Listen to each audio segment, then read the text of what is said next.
coming up, it's there.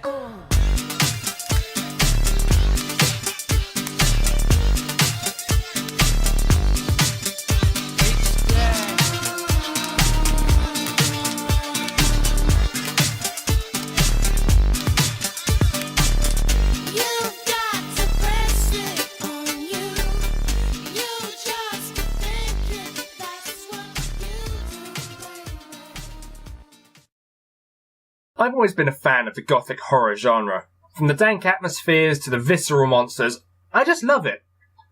But until Bloodborne was released, there was only one name that came to mind when you mentioned gothic horror video games. Castlevania. One half of the origin of the term, Metroidvania. And if you ask people which game in the genre is best, they generally say either Symphony of the Night or the Sorrow games. That's to say, both of them, not just this one. I don't have the first one to show off, so I'm just going to wave this around a lot. The games take place in the year 2035 and star Soma Cruz. That's this guy on the back here. He's a Japanese college student who, as it happens, is the reincarnation of Dracula, who was killed off for real in 1999. So he's not going to resurrect anymore like he does through every other game in the series, because he can't kill Dracula at all ever, apparently. And he's also the inheritor of Dracula's dark powers. And this might seem like a huge spoiler, but it literally says it on the back here of the sequel, so I guess it's not that much of a spoiler anymore. The first game takes place in Dracula's castle near, the titular Castlevania, which has been sealed away inside a solar eclipse. And no, I don't know how that's possible. Probably magic, I imagine. You can explain a lot if you just use the word magic. It's amazing. And the second game, as this one, takes place in a different castle that was built to resemble Dracula's castle and revolves around a cult trying to resurrect the Dark Lord. For good? Both games also feature villains in the form of Dark Lord candidates. These are other people who, like Soma, have got strange powers and want to take control of the title of Dark Lord. But of course, Soma isn't going to let that happen because he's got the title at the minute, and that means he has to get killed if they want the title as well. And that's just not something we want, really, because otherwise you can't play the game if you're dead, can you? Each game has 3 endings. A bad ending, a good ending, and a perfect ending. The good ending has Soma beats the great evil threatening the world, and the perfect ending is basically the good ending, but better. I don't know how else to say it. You get the perfect ending by collecting all of the game's souls, which I'll explain a bit later. Not yet. The bad ending is generally the most interesting. By taking the wrong steps in the game, certain events can happen that will cause Soma's mind to basically break, and he'll stop resisting and give in to his dark powers, thus becoming the new Dark Lord properly, not just, he actually takes over. And this unlocks a new game mode where you get to play as Soma's allies who are trying to defeat their old friend. This is awesome. I would say that is a fantastic idea, being able to have the bad ending and then having to clean up your own mess, playing as the other characters. Who I should probably mention, actually. So throughout the game, you've got other characters popping up as well as the bad guys who will basically help you out in various ways, like Soma's friend Mina, who he was going to visit at the beginning of the first game. There's Julius Belmont, who in the first game is just referred to as Jay. He's the guy that killed Dracula for real in 1999, but he has amnesia. Until he gets his memory back, because everyone with amnesia always gets their memory back. It's the law in fiction. And there's also Hammer. This guy is my favourite. He's like this military guy that was sent to investigate strange goings-on at the shrine that the first game takes place around, when he got sucked into the eclipse along with Soma. And he basically runs the shop to sell you various items and stuff. He's just hilarious. I'll just say that straight up. He's fun. I love Hammer. He's the best.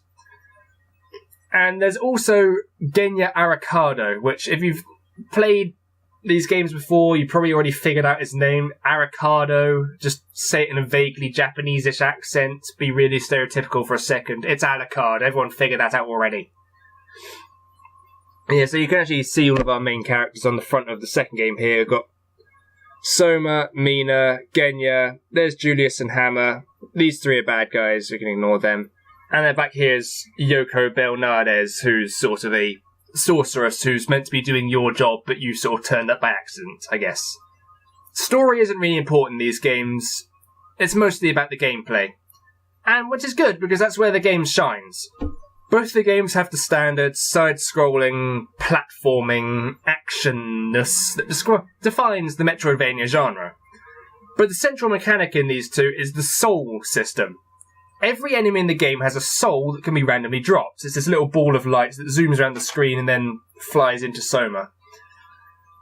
And these come in 3 varieties.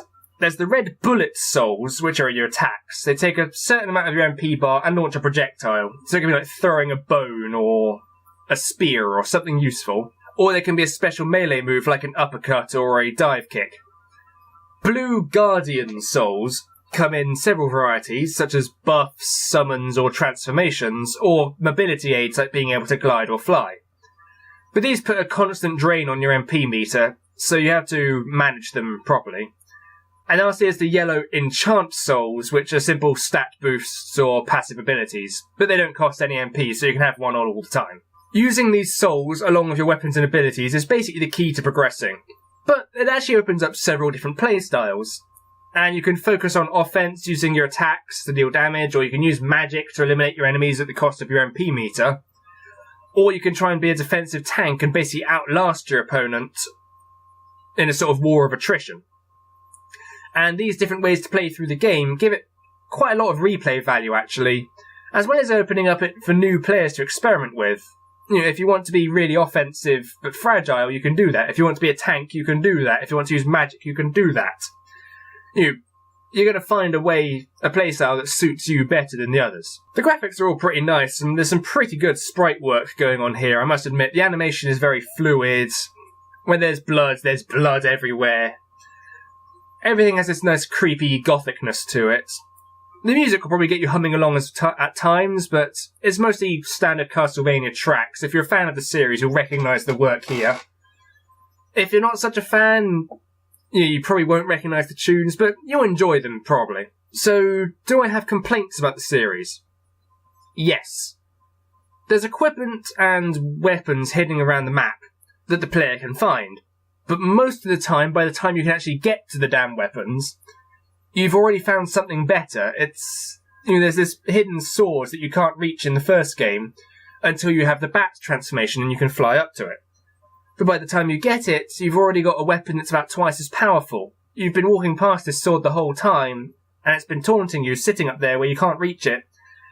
And now it's worthless, which is kind of a letdown. And this is true for both games, not just the first one. This happens in this second one as well. In Dawn of Sorrow specifically, there are a few things worth complaining about. The awesome gothic character artwork that made, the series popularised has been replaced with this generic anime style, which you can see right here. And it doesn't fit the tone of the game, really. Also, being a DS title, it has some touchscreen mechanics basically shoehorned in, such as these blocks that break when you tap them, or having to draw patterns to finish off the otherwise unkillable boss fights. Because if you don't draw the pattern right, it just comes back to life again, and you have to fight it again, and again, and again, and again, forever and ever, until you give up and throw the game away. And these mechanics basically break my immersion in the game, and they ruin the overall flow. They just don't belong here. But I will say, being able to direct my summons by tapping on the screen to get them to move around, that was pretty cool. I like that. Overall, these are 2 fantastic games. I really wish at this point I had the other one to show off. But I don't. I've only played it on emulators, unfortunately, since my Game Boy Advance died years ago. I mean, I can't be bothered to get a new one just to play games I can play on my laptop right here. They have excellent gameplay and replay value. If I had to recommend one over the other, I'd say start with Aria of Sorrow over Dawn of Sorrow, because that's where the story starts, and it's just overall the better structured game. Dawn is still perfectly good, just not as good. So I hope you've all enjoyed my review, and if you'll join me next time, I'll be taking a look at futuristic violence and fancy suits. It's another David Wong title, similar to John Dies at the End. That one was weird, this one is weird. I'll see you then. Goodbye.